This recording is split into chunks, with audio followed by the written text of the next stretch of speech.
আমার স্তনটাকে আমার তুলে ধরার দরকার, যেটা আমার রুটি রোজগার। টালিউড অভিনেত্রী স্বস্তিকা মুখার্জি প্রেম জীবন বারবারই চর্চার কেন্দ্রবিন্দুতে। তিনি একাধিকবার বলেছেন তার জীবনে 6বার প্রেম এসেছে এবং প্রতিটি সম্পর্ক বিশিষ্ট ব্যক্তিদের সাথে ছিল।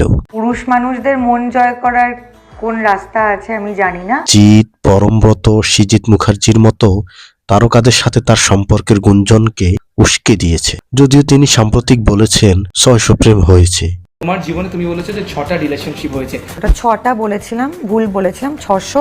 তবে তার প্রেমের গল্প ব্যথা, একাকিত্ব, সাহসী পদক্ষেপের মিশ্রণে দেখা যায়, যেখানে তিনি সমাজের ট্যাবু ভেঙেছেন বলে দাবি করেন। স্বস্তিকা বলেছেন যে তার এই প্রেম তার সিনেমার ক্যারিয়ারকে দীর্ঘায়িত করেছে। মোট কথা, স্বস্তিকার প্রেম জীবন নিয়ে আলোচনা এসেছে তার খোলাখুলি মনোভাব, একাধিক সম্পর্কের জটিলতা এবং সমাজের প্রচলিত ধারণাকে চ্যালেঞ্জ জানানোর প্রচেষ্টা।